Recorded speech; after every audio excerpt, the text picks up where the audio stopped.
En la sombra de la noche luchamos sin piedad. Gritan las almas calladas buscando su verdad. Una patria dividida clama su libertad. Bajo el fuego y las balas renace la ciudad.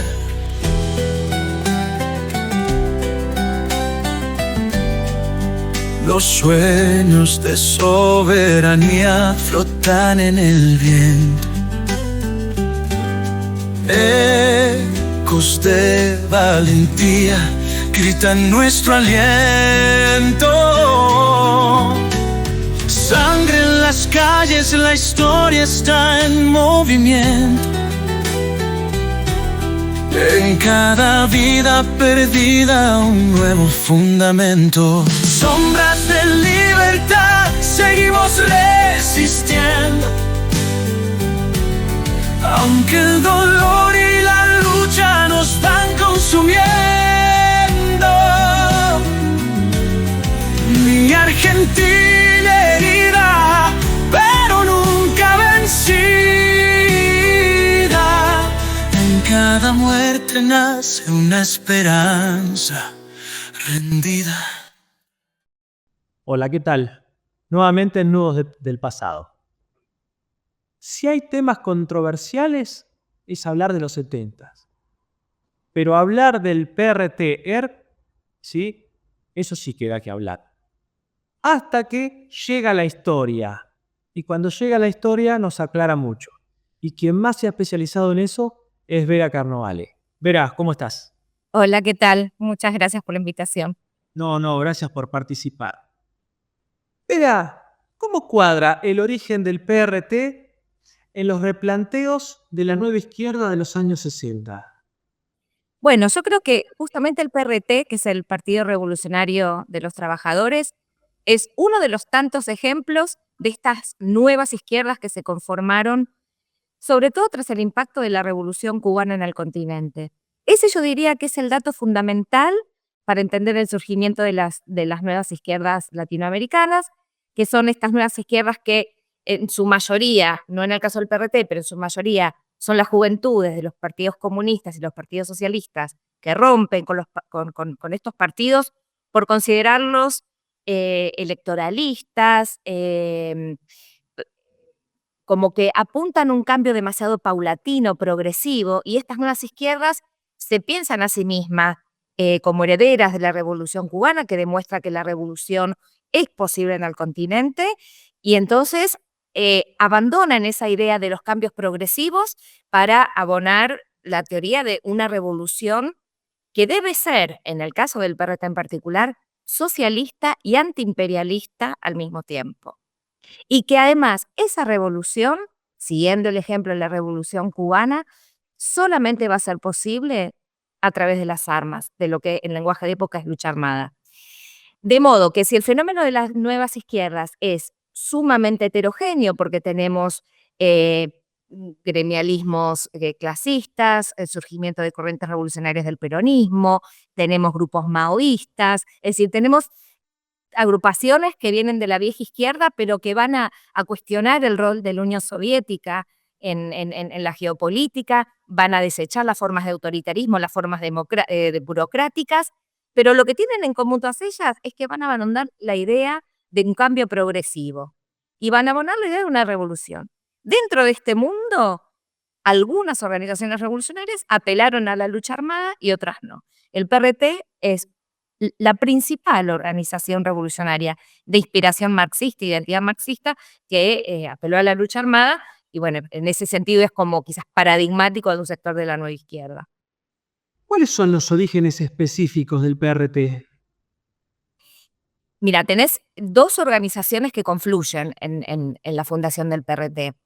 Por un lado, y acá es interesante porque se ve el componente de la izquierda tradicional, el trotskismo, una corriente que se llamó Palabra Obrera, que la dirigía Nahuel Moreno, que en realidad su nombre era Carlos Brezano, pero con la vieja tradición comunista de usar alias o seudónimos, es conocido con el nombre de Nahuel Moreno, que viene de una antiquísima corriente trotskista que se funda en los 30, atraviesa una etapa de entrismo, que es decir, cuando el trotskismo, viendo que la identidad mayoritaria de la clase obrera es peronista, decide ingresar a los sindicatos peronistas para torcer el rumbo político desde ahí. Luego abandona esta idea del trotskismo, del entrismo, perdón, y comienza a tener vínculos con otro grupo, que en realidad es un grupo muy pequeño, del noroeste argentino, de Santiago del Estero, donde digamos, los referentes son es la familia Santucho. René Asdrúbal y Mario Roberto Santucho, que va a ser después el líder que va a ocupar nuestra conversación, o el líder de la organización que va a ocupar nuestra conversación.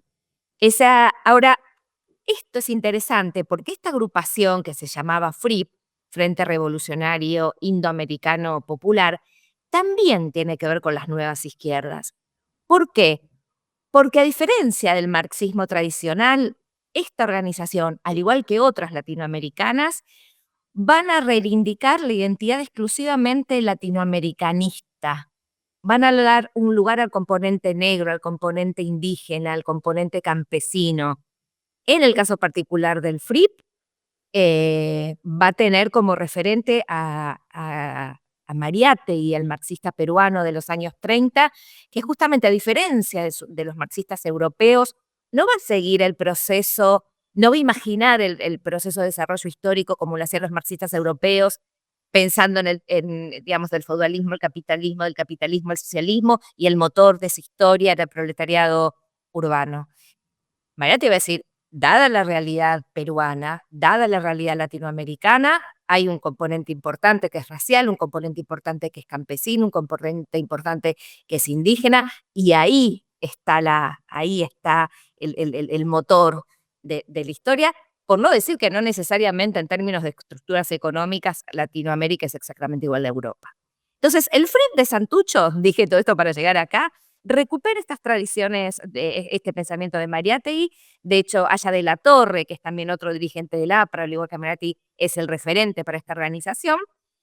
Y se van a encontrar trotskistas que tienen fuerza sobre todo en el litoral y fripistas, sobre todo en los ingenios azucareros de Santiago del Estero, y es ahí donde van a entablar, digamos, un vínculo en principio de redes políticas, y luego con el acuerdo de fundar un partido que haga la revolución en la Argentina, que funcione de vanguardia de la revolución en la Argentina. Y un componente, una cosita más. Es interesante ver que el marxismo más durito, digamos, más formadito, como nosotros lo conocemos, le llega a Santucho y al FRIP de la mano del trotskismo. Por eso y esto también es un fenómeno que pasa en otros países, por ejemplo en Chile. El movimiento de izquierda revolucionaria de Chile se funda exactamente igual, con una corriente trotskista y otra corriente latinoamericanista. Y lo que permite esto es fundamentalmente la Revolución Cubana, ¿no? Que abre como un espacio en el continente, es decir, es posible hacer la revolución en América Latina, aunque haya capitalismo atrasado, aunque aún no estén dadas las condiciones subjetivas, es decir, la conciencia. Es posible, América Latina tiene una historia propia, unas características propias, y atendiendo esas características es posible hacer la revolución. Entonces, ahí están los dos orígenes, trotskismo y latinoamericanismo. Ahora, dentro de estos dos orígenes, cuando se termina de formar este PRT, más allá de los orígenes, insisto, ¿el grupo por dentro tendió a ser homogéneo? ¿Sí? Digamos, esa mezcla que se da, ¿tendió a homogeneizar el grupo? Mira, teniendo en cuenta que mi hipótesis principal gira en torno a cómo se construyó la identidad colectiva de la organización, la respuesta es que tendió a construir y la voluntad era de homogenización. La voluntad era un partido de cuadros, disciplinado, homogéneos, con una característica fundamental que era la disposición al sacrificio, a dar la vida por la revolución. Dicho esto, y teniendo en cuenta todos los dispositivos partidarios que van a confluir a tratar de formar este partido en todos los sentidos del término, en el sentido identitario, en el sentido moral, en el disciplinamiento, dicho esto, no podemos dejar de observar ciertas heterogeneidades regionales, de género, sociales, de formación. Como en todo partido, supongo, tenés grandes cuadros, tenés cuadros intermedios, tenés militantes que se incorporan al partido por motivos muy disímiles a los que uno podría imaginar puramente ideológicos o políticos. Entonces, todo eso es lo que hay que disciplinar, formar, organizar, y hacia allá van los dispositivos colectivos. Pero entre el obrero del ingenio azucarero de Santiago del Estero o de Tucumán y el estudiante de filosofía y letra de la Universidad de Buenos Aires, hay diferencias. Hay diferencias culturales, políticas, las hay. El tema es cómo se tratan esas diferencias al interior del partido. ¿Qué relación hubo con esto de la parte del PRT con la Córdoba clasista? Bueno, muchas. Se comenta siempre mucho los buenos vínculos que tiene. Primero, que Córdoba es un lugar de interés. Segundo, que el PRT tiene ahí, el PRTER, digamos, tiene ahí específicamente una de sus compañías militares más activas, que es los Decididos de Córdoba. Y por supuesto que tiene buen vínculo con los dirigentes clasistas. El más emblemático de ellos es Agustín Tosco, ¿no? Cuando fue la fuga de la cárcel de Rawson, lo invitaron a Tosco a que se fugara también allí. Tosco se negó porque dijo que en caso de quedar libre tenía que liberarlo el pueblo y no fugarse.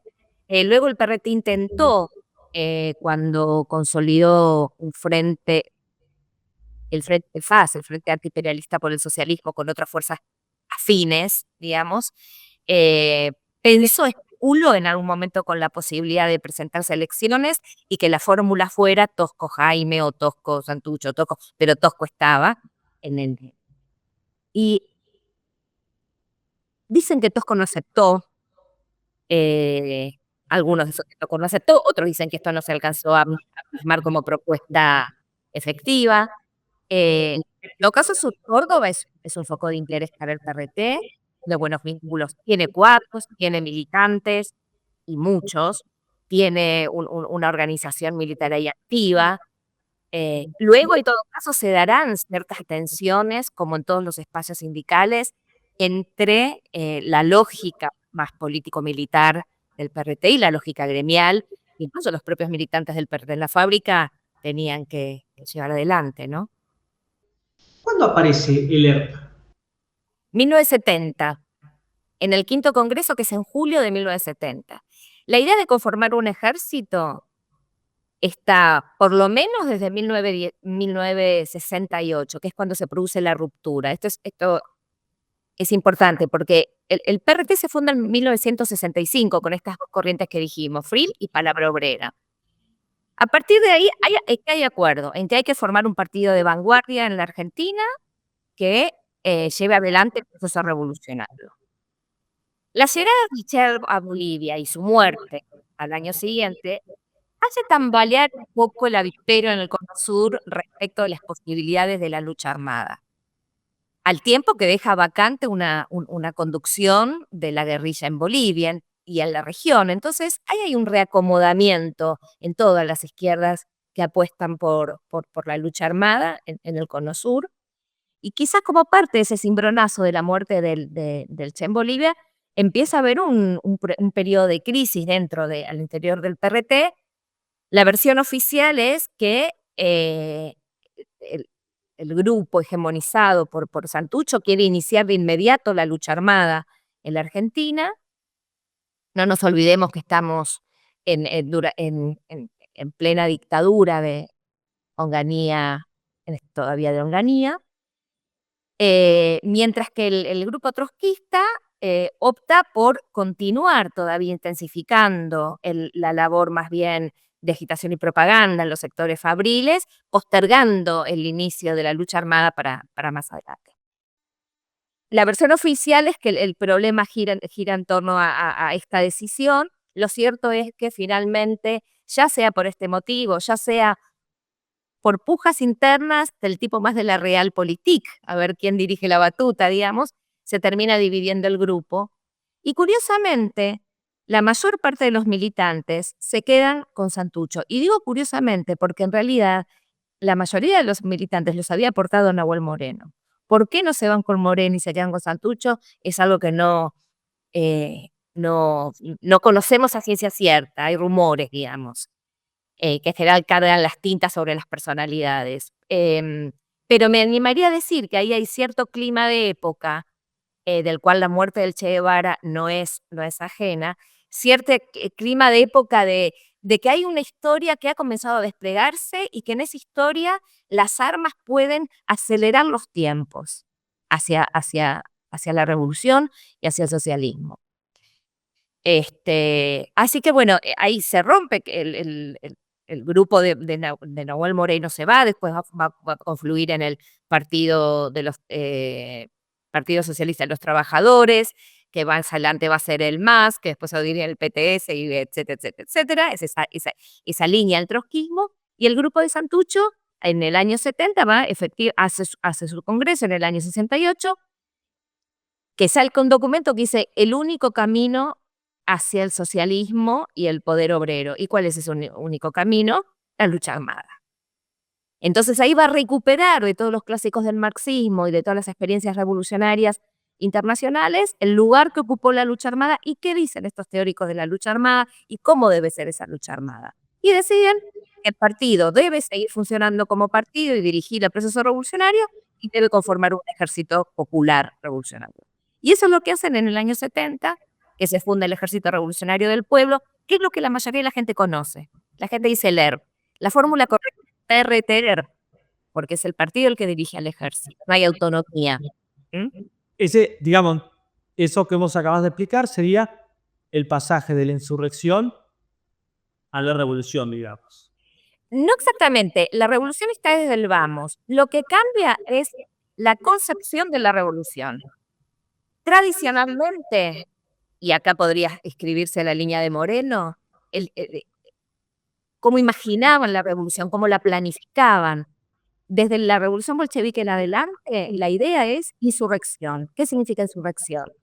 Concentrar el trabajo de agitación y propaganda en los centros urbanos para que las luchas obreras vayan increyendo de una dimensión gremial o sindical a una dimensión más política, hasta concluir en una gran huelga revolucionaria, que es el momento en que el proletariado se hace cargo de su misión histórica, toma conciencia de su misión histórica y plantea una lucha frontal contra el sistema capitalista.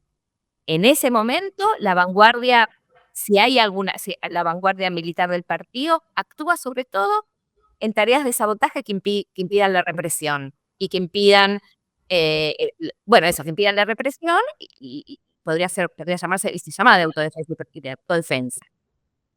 Este es el modelo que sigue en copia, digamos, el modelo de la revolución bolchevique. Y es el modelo al que apelaron todas las izquierdas después de la revolución bolchevique.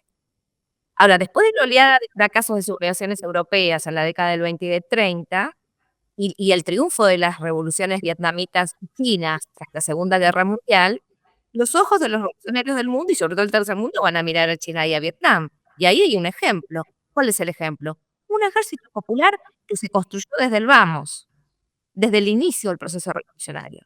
Entonces, si en el esquema insurreccional la violencia era la que coronaba el proceso revolucionario, en el proceso de la guerra popular prolongada, que así es el término, y así lo va a llamar tanto el RT como Montonero, en el proceso de la guerra popular prolongada, la violencia juega un rol fundamental en el inicio, ¿no? Es el ejército el que comienza a incluir a los pobladores en sus filas y el que motoriza la revolución.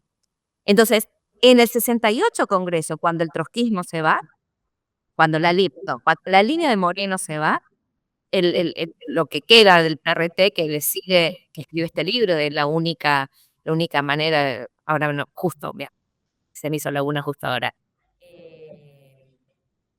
Bueno, el librito rojo, sí, el librito rojo, el único camino, ahí está, el único camino al socialismo y al poder obrero, ahí optan por decir, y el esquema insurreccional era errático, era espontaneísta, esperaban que las masas espontáneamente hagan la revolución. Y es charlatanería, es mucho bla, bla, bla, pero es acción. Que es otro de los valores que va a instalar la revolución cubana y el guevarismo en América Latina, la acción contra el discurso, contra la palabra. Entonces, lo que hay que hacer ahora es adoptar modelos para nuestro continente y modelos triunfantes del tercer mundo, que es la guerra popular prolongada. Y lo adoptamos y al Congreso siguiente fundan el ERP. ¿Por qué al Congreso siguiente? ¿Qué pasó entre 1968 que lo decidieron y 1970 que lo fundaron? En el medio pasó el Cordobazo. Claro. Entonces en el medio pasó y dice, muchacho, estuvimos charlando hasta ahora para organizar un ejército y las masas nos pasaron por arriba. No estuvimos a la altura de la circunstancia. Es ahora. La corrupción es inminente. La guerra, ¿cómo empieza el acta de fundación del ERP? La guerra civil revolucionaria ha comenzado con la Argentina. ¿Y cuáles fueron esos hechos fundacionales, digamos, en cuanto a hechos específicamente del ERP? La verdad que son bastante menores, digamos, es la carta de presentación pública del ERP es la toma de una comisaría en Rosario. Esa es la carta de presentación pública. Y hay una declaración. Luego tendrán, digamos, entre el 70, que es la toma de una comisaría, y uno podría fechar la última actividad militar del PRT en Argentina a comienzos de 1977, y actúa militarmente 7 años. Me parece mucho, pero en términos históricos es muy poco. Sí, sí. En el transcurso de esos 7 años va a tener un abanico, va a desplegar un abanico de acciones político-militares.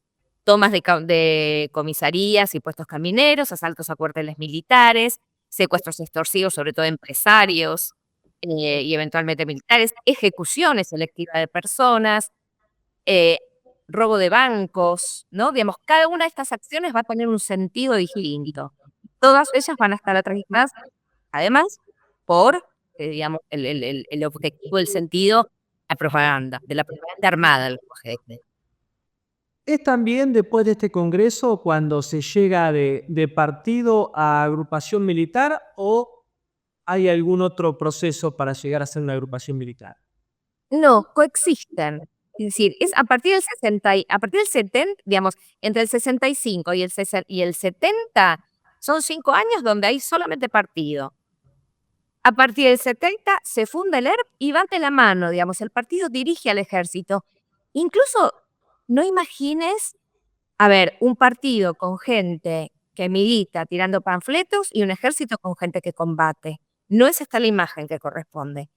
La imagen que corresponde es una imagen donde hay vasos comunicantes, donde no necesariamente en el partido, digamos, el partido se estudia y en el ejército se combate. Digamos, esto es todo militante del partido es combatiente potencial del ejército.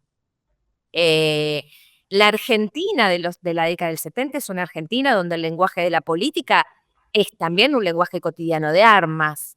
De acuerdo en el libro de Daniel James, creo que él cita un testimonio de un sindicalista de los 60 y dice, bueno, se hartó de la política, dice, dejo el sindicato, dejo la actividad política, así que fui, devolví mi arma, y no. Sí. Devolver el arma es como, así como el sheriff en las películas del Far West devuelve el estrella, dejar la política es devolver el arma. Entonces, puede haber una pintada de una célula del PRT donde los militantes van armados para evitar por si hay algún enfrentamiento. Y puede haber actividades de agitación y propaganda no armadas del ERP también. Hay que romper un poco con esta idea dicotómica. Hablaste de la cuestión partido, agrupación militar, pero en sí, ¿cómo funcionaba por dentro toda la agrupación? no sé si había alguna forma específica de sumar gente, ¿sí? Porque, digamos, ellos se habían desparramado por una gran parte del país, del interior. Mira, la estructura orgánica es la típica estructura leninista de partido, es células compartimentadas. Cada célula, imagínate un racimo de uvas, ¿no? Donde en cada célula tiene un responsable que a su vez se conecta con otros responsables. Entonces tenemos las células, los frentes, o puedes tener un frente estudiantil, un frente sindical. Ese frente sindical va a estar formado por las células de las fábricas, por digamos, las células es como el grupito básico de militantes. Cada grupito básico de militantes va a tener un responsable. Ese responsable se va a comunicar con otro responsable que va a ser responsable de la zona, o de la región, o de todo el frente. Esto se repite, digamos, tanto es como en espejo, tanto en el partido, bueno, en el ERP tenés ya una estructura más militar, compañías, batallones, y el lenguaje militar no me es muy familiar, así que siempre me confundo cuál es más grande y cuál es más chico, pero es la estructura militar, diría, clásica de un ejército. Y luego tenés así como yo te digo, bueno, hay frentes con responsables hasta que al final hay un comité nacional, que serán aproximadamente los 120 mejores cuadros, digamos, del país. Luego tenés un comité ejecutivo, que es un poquito más chico, y finalmente el secretariado, que son los secretarios militares, el secretario de propaganda, el secretario de papá, ¿no? Es como una estructura típica, jerárquica, compartimentada y clandestina, ¿no? El partido leninista es un partido clandestino. Me haces acordar a la Unión Soviética, Armando. Absolutamente. Pero aparte el lenguaje es camarada, eventualmente compañeros, porque acá en la Argentina cuesta instalarse el camarada y resuena mucho al PC, que no es muy querido en esta época por las nuevas izquierdas. Entonces, camarada sí, pero no es puro político, es poliburo. Es una estructura típica de, de, de la compañía de palabra obrera. ¿Tuvo alguna cultura propia la agrupación? Como alguna vez lo pudo tener el anarquismo, incluso en algún momento alguna agrupación comunista también la tuvo. Y yo creo que sí, que tiene una cultura propia con muchos elementos compartidos, mucho más de los que podrían pensarse así como de una primera impresión. En principio es una organización marxista, leninista, guevarista, con todo lo que esto implica. Y digo con todo lo que esto implica porque digo que hay un componente que es puramente ideológico, el marxismo-leninismo. Hay un componente, el componente guevarista va a aportar no solamente esta tradición pericalista, esta disposición a la lucha armada, sino que va a aportar también una moral, una moral de combate, una moral de espíritu de sacrificio, una ética sacrificial. En ese sentido, uno podría decir, bueno, que todo eso hace a una cultura, o a una cultura que es muy sensible respecto de la tradición revolucionaria, es muy sensible respecto de los íconos de la tradición revolucionaria internacional y demás.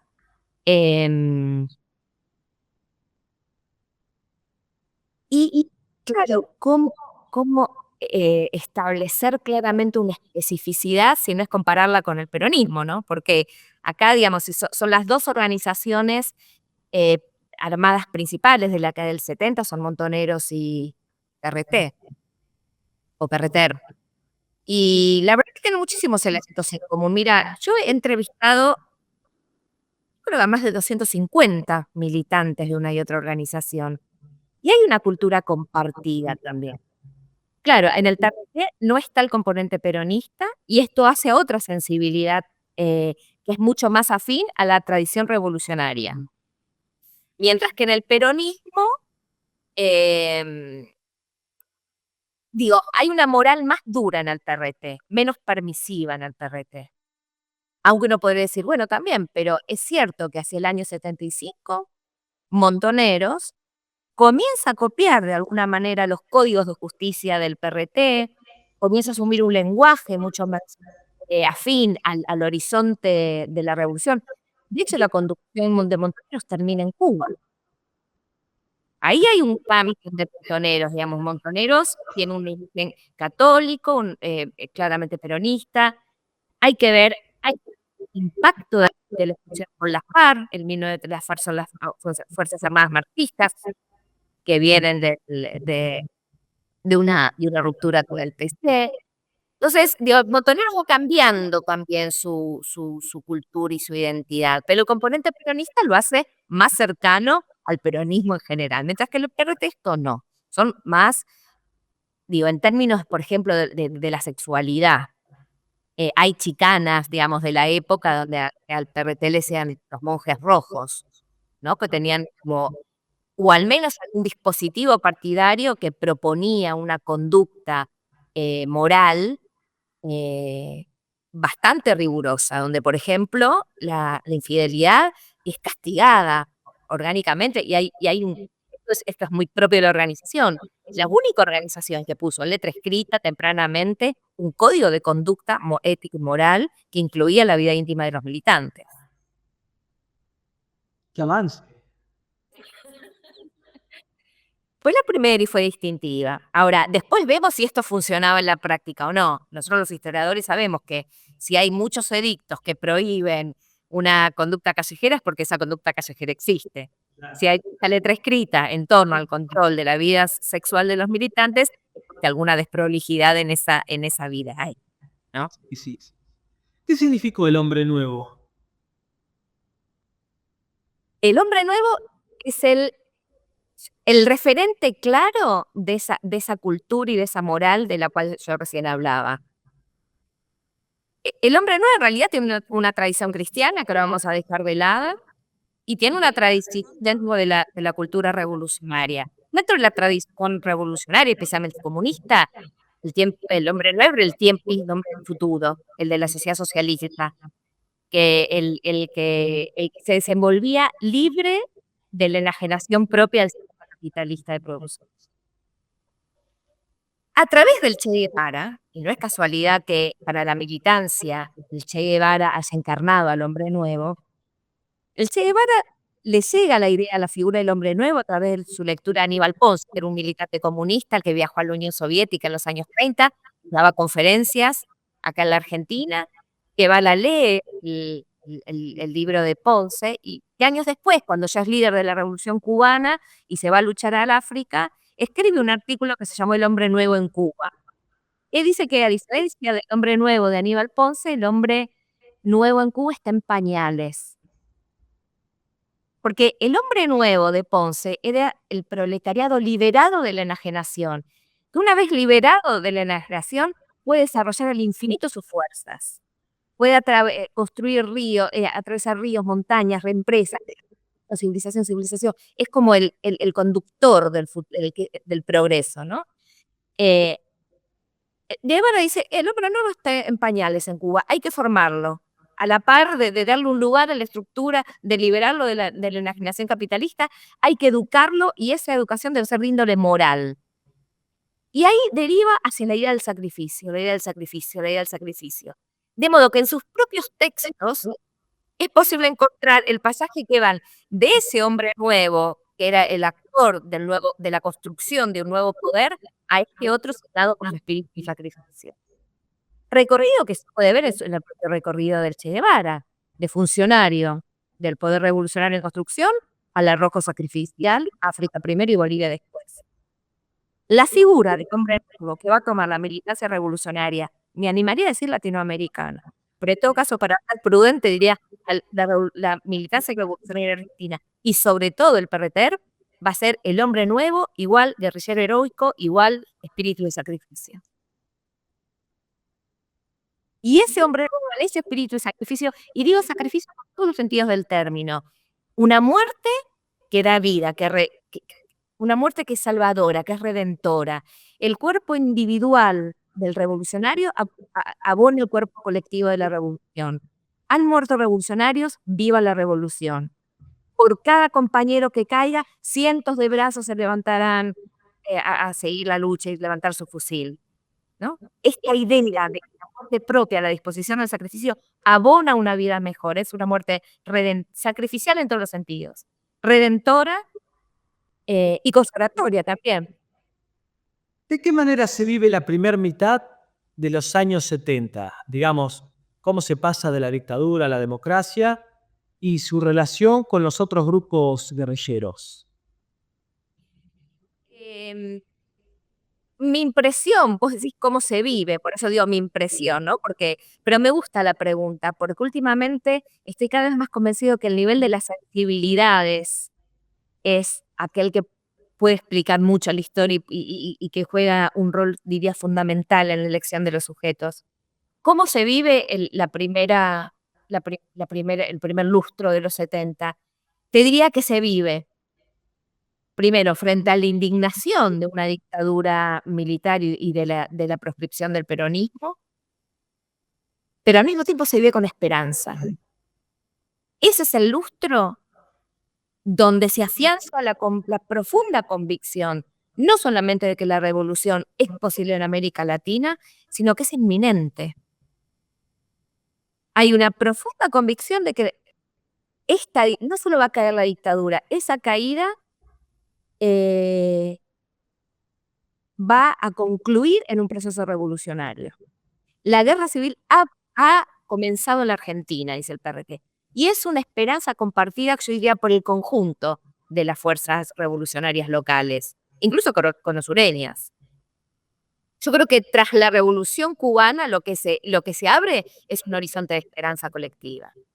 Es posible cambiar este orden, que es posible un orden mejor, y cuando digo mejor digo del orden utópico, ¿no? De abundancia, de relaciones horizontales, de opresión, emancipador. Y esto no solamente lo piensan los revolucionarios latinoamericanos, lo piensan también los intelectuales de izquierda de todo el mundo. Sartre caminando por La Habana diciendo estoy en la Meca. Sartre viendo el prólogo de Los condenados de la tierra de Sano, el hombre colonizado se libera a él y por la violencia. Entonces aparece no solamente un horizonte de expectativas y de esperanza, sino también un camino y un método concreto que funcionó en Cuba. Esto es fundamental. Así se dio la primera década, el primer lustro de la década del 70, con la indignación, con una vida clandestina, con las actividades represivas, frente a una dictadura que, a diferencia de las anteriores, no se había puesto plazos políticos para retirarse del poder, con una práctica de las fuerzas represivas que institucionaliza y generaliza la tortura a prisioneros políticos, especialmente la pica eléctrica, con la primer masacre en manos del Estado, que fue en fusilamientos de Trelew. Es decir, primer masacre de esta dictadura, ¿no? Entonces, la contracara de todo eso es una sociedad con altísimos índices de protesta, con altísimos índices de movilización política, y sobre esa sociedad, sobre esta efervescencia, una modernización cultural. Los velos de los varones se alargan, las polleras de las chicas se acortan, el uso de la pastilla anticonceptiva vuelve más libres las relaciones sexuales, sobre todo de las mujeres. Entonces, todo este clima que se mezcla, modernización cultural, emancipación del tercer mundo, movilización en los gremios, en los sindicatos, en las universidades, protestas, surgen estas organizaciones revolucionarias que tienen un antecedente histórico posible, y todo eso conforma un horizonte de expectativa y esperanza. Entonces es represión, pero esperanza. ¿Y la relación con los demás grupos? La expresión es Relaciones políticas, digo. Sí, las hay. Incluso hay acciones conjuntas. En principio las hay más con organizaciones más afines desde el punto de vista del lenguaje marxista. Por ejemplo, la ejecución del general Sánchez, jefe del segundo cuerpo del ejército, que se da en la provincia de Santa Fe en el año 72, es una acción conjunta entre FARC, Fuerzas Armadas Revolucionarias y pierde. La fuga de Trelew es un buenísimo ejemplo de una acción conjunta entre FARC, Montoneros y Hierro. Entonces, relaciones orgánicas hay, es decir, hay en el sentido de que hay acciones conjuntas. Diálogo político hay. Por supuesto que estos diálogos políticos, en el caso de Montoneros, se van a tensionar tras la llegada de Cámpora al poder. Quizás se tensionaron un poco antes, ya ante el inminente regreso de Perón a la Argentina, porque para el PRT, Perón es el gran líder de la burguesía nacional y viene a la Argentina con el objetivo explícito y declarado de frenar la guerra revolucionaria. Ahí está la trampa del Gran Acuerdo Nacional, a decir el PRT. Permitir que retorne el líder de la burguesía para frenar a las masas y frenar la guerra revolucionaria que ha comenzado. Para el peronismo, obviamente, la llegada de Perón a la Argentina representa la llegada del líder histórico 18 años Proscripto. Entonces son coordenadas totalmente distintas. Cuando asume Cámpora, no, ni siquiera cuando asume, cuando gana las elecciones Cámpora, el 11 de marzo del 73, el PRT saca una declaración diciendo por qué el ERP no dejará de combatir. Y ahí explica que, respetuoso de la voluntad del pueblo, no va a atacar al gobierno, pero sí va a seguir combatiendo al ejército, a la policía y a las empresas extranjeras. O sea, le crea el mismo problema a Cámpora que a cualquier otro gobierno.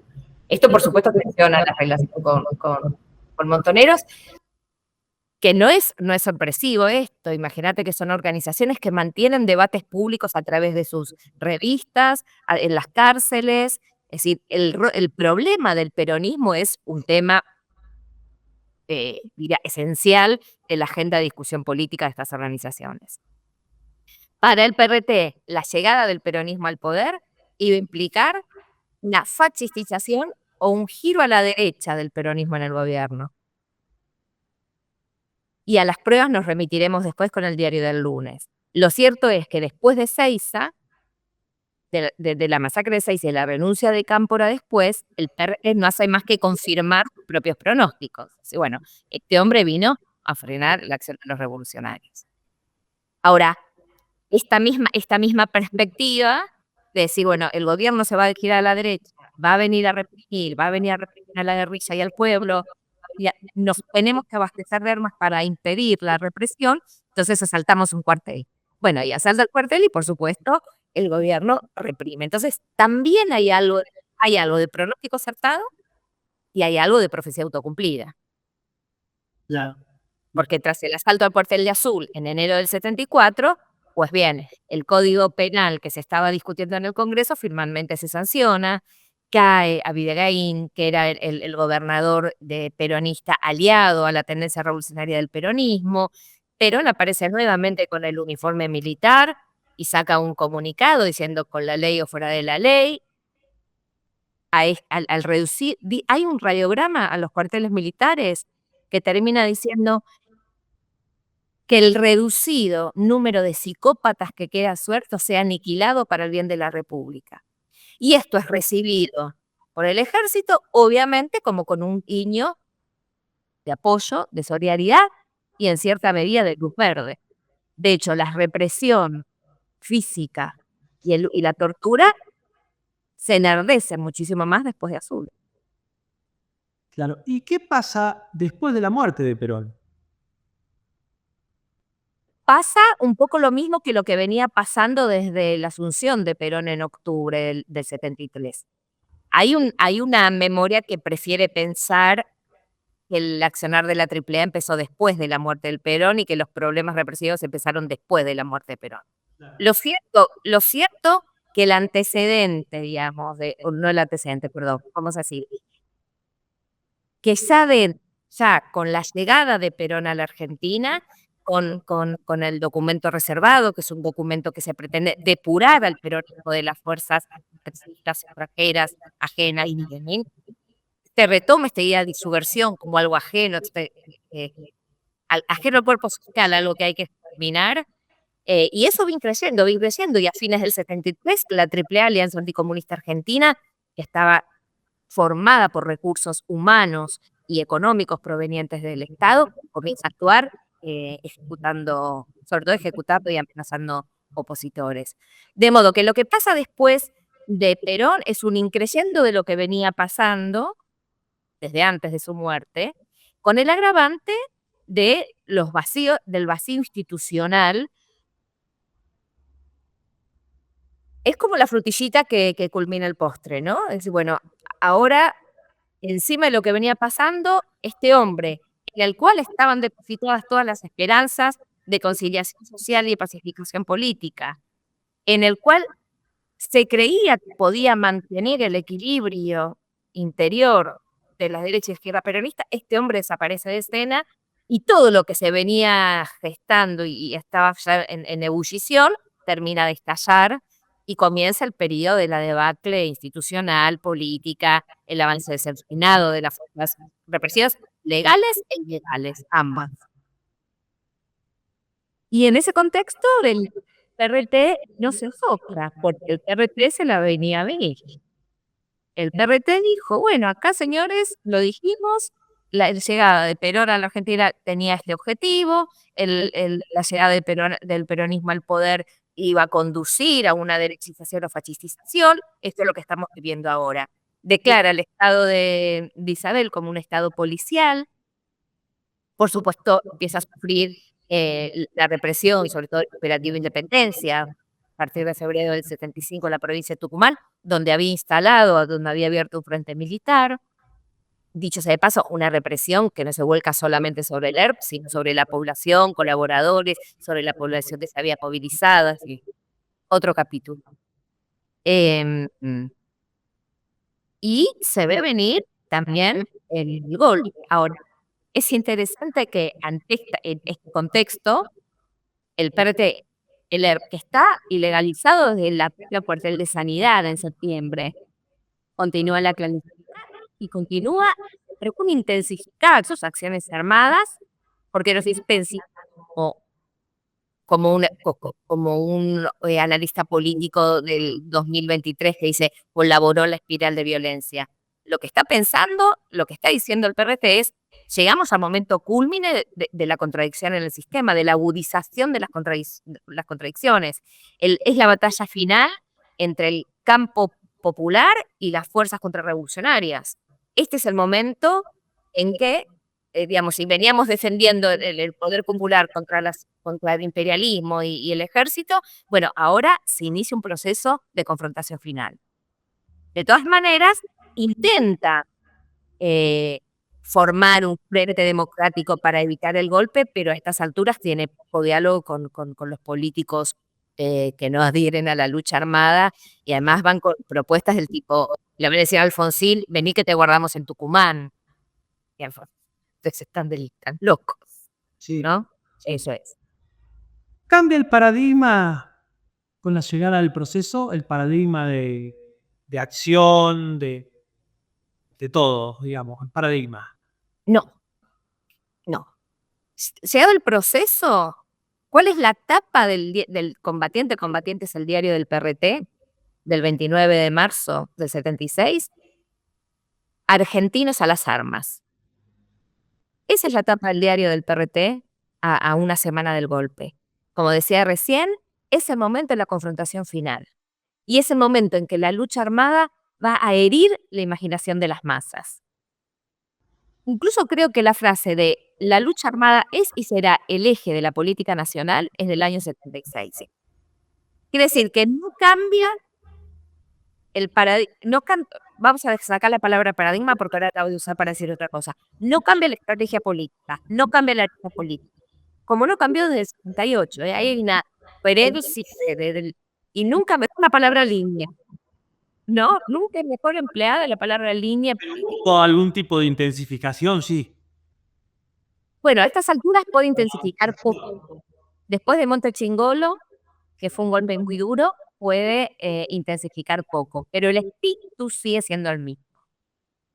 De hecho, en junio recién del 76, el PRT va a decir, cometimos un error porque después de las movilizaciones de julio y agosto del 75, el movimiento de masa se replegó, nosotros tendríamos que habernos replegado y no lo hicimos. Pero corregimos desde ahora el error. Y no lo corrigieron. Siguieron insistiendo en la lucha armada como eje de la política nacional. Ahora, dicho esto, y sobre todo cuando se puede fechar la retirada del PRT del país, digamos, la dirección se retira después de la caída de Santucho, Urteaga y Mena, que es en julio del 75, la dirección partidaria cae ahí, los dos que quedan, Gorriarán Merlo y Luis Mattini, salen del país y toman la decisión de comenzar a sacar los cuadros, y en abril del 77 cae la estructura nacional del PRT y eso define el fin de las actividades armadas. Y a partir de ahí salen los cuadros del país los que pueden, ¿no? Los que el partido logra sacar. ¿Y cuáles van a ser las principales actividades desde el exilio? Las de denuncia de las violaciones a los derechos humanos. Entonces, para un gran sector del PRT, la actividad militante que antes estaba en la agitación propaganda o la eventual actividad militar, según qué tarea tuviera cada uno, se va a reorientar en grueso en las denuncias internacionales y en las actividades de solidaridad, denuncias contra las violaciones de los derechos humanos, solidaridad con los presos, con los familiares desaparecidos, con los exiliados que van llegando. Y una rama de ellos va a ser luego, en los 80, principal componente, junto con la militancia de Montoneros y la militancia revolucionaria en general, principal componente del movimiento de derechos humanos en la Argentina. Otro sector que también participa en las actividades de denuncia, pero que está liderado por Gorriarán Merlo, se va a incorporar a la revolución sandinista en Nicaragua y van a ocupar puestos claves. Manuel Gallero va a ser asesor del ministro de Justicia, Gorriarán Merlo va a ser jefe de la policía de Managua. Los médicos, los maestros, militantes del PRT que se incorporan con Gorriarán a la revolución nicaragüense van a ser médicos y docentes claves. Y ese grupo es el que, 10 años después de la revolución nicaragüense, atacará el cuartel de La Tablada, ¿no? Esa es toda la deriva del PRT, ese cambio de paradigma. Uno podría decir, bueno, el sector de Gorriarán Merlo no cambió el paradigma. Hasta el 76 no lo cambió nadie. Hasta el 77, te diría, nadie. El PRT sigue con su misma línea. El exilio es el que abre otras líneas. Donde fueron más las avatares, el contacto con el comunismo europeo, llamado eurocomunismo, el acercamiento a la Unión Soviética, por un lado, y por otro lado, la experiencia de la revolución nicaragüense va a reorientar estos grupos en digamos, actividades distintas. Pero ojo, actividades distintas no a líneas políticas distintas, porque es interesante que los militantes que vienen del grupo más duro de Gorriarán también son figuras claves de la composición del movimiento de derechos humanos. O sea, esa solidaridad con las violaciones y esas actividades de denuncia con las violaciones de los derechos humanos, yo creo que atraviesa toda la militancia revolucionaria argentina. Mencionaste a Gorriarán Merlo. ¿Cuándo ingresa Gorriarán Merlo en la agrupación? Me mataste, pero es bastante temprano. Yo diría, Década del 60. no es del grupo fundacional, eso seguro. No es del grupo fundacional. Será más cerca del 70. Será por ahí. Uno de los cabecillas, digamos, de los líderes. Sí, por Luis Mattini también ingresa ya conformado el PRT. Eso es más azaroso, te diría yo. Pero es principios de la década del 70. ¿Cuántos integrantes se puede saber aproximadamente? ¿Cuántos integrantes llegó a tener número aproximado? Porque está bien que todas las cédulas que había era... El otro día estaba reviendo el documental La Rosa Blindada. No, Gaviota Blindada, ¿no? Sí. Y ahí Gorriarán dice, son miles, para mí son menos de 5.000. Gorriarán dice que en el año 73, o a partir del 73, en el año 73 pasaron de ser menos de 500 a ser 5.300. Es un número. En el año 73 se calcula más o menos 500 y a partir del 73 y en el momento de máximo auge, esto dice Gorrearán Merlo en el documental Gaviotas Blindadas, alcanzaron 5.300 militantes, es decir, miembros del partido o del ejército. Luego, imagino un área de influencia mayor, que Pablo Pozzi le calculó unos 20.000, más o menos, pero digamos que es posible que hayan sido alrededor de 5.000 militantes en su máximo momento en todo el país. Es un número. Es un número, Sí. es un número. Y otro tanto montoneros, sin contar los núcleos de juventudes peronistas, juventudes. En el caso de Mochiquis es más difícil de medir eso. Sí, sí. Las- Se amalgamaron. Son círculos concéntricos que se van entrelazando. El caso del PRT, que es un partido marxista-leninista clásico, con una estructura muy rígida, donde hay que remarla, digamos, para ser aceptado en el partido, hay que demostrar solidez ideológica, formación, pim pam pum, pasás de ser aspirante, o pasás de ser simpatizante a ser aspirante, y después de aspirante a militante, bueno, y después de dirigente ya es como varios tamices. Bueno, Vera, nos has dado una charla ejemplar sobre un tema complejo, si los hay. Complejo porque hoy, al estar todo tan dividido y tan politizado, es como que la gente habla más por escuchar hablar a la gente de la televisión que por estudiarlo al tema. Por eso, Cosa que yo siempre le digo a mis alumnos que como historiadores nosotros tenemos que ser capaces de ver el mundo con los ojos de nuestro objeto. En mi caso son los revolucionarios. Entonces yo debo ser capaz de ver el mundo con los ojos de los revolucionarios y al mismo tiempo ser capaz de ver lo que esos ojos no ven. Solo así puedo explicarlos, desplegando su propia visión del mundo y ver lo que esa visión del mundo no alcanza a contemplar. claro, exacto. Es ese cruce. Y la clave está en tener el desafío entender que el desafío de los historiadores es explicar, entender y explicar. Explicar por qué fue así y no de ninguna otra manera, Exacto, exacto. ¿no? Entonces, el tema del juzgamiento de los actos ya transita por otros carriles, que es la explicación histórica. Y la gente hoy tiene, lamentablemente, esto que le ha metido mucho el periodismo en la cabeza, del bando que sea, y que hablan más desde algún relato político que desde la realidad. Y bueno, eso ha hecho que estos temas sean tan controversiales. Si directamente nos hubiéramos remitido a los libros, se terminaban las dudas, ¿sí? Por lo menos nos acercamos mucho más al tema, y después obviamente saldrán nuevas investigaciones que sean más específicas, pero bueno. Vera, encantado y excelente la charla, inmensamente Bueno, agradecido. gracias por la invitación. Muchas gracias por la invitación, de verdad. Bueno, y con ustedes nos vemos en 7 días. Chao. La esperanza revive en las canciones de acero, un legado eterno grabado en el sendero. Nuestro canto es un canto en el campo de batalla, cada golpe resuena en el alma que estalla. De las cenizas se alza un himno de libertad.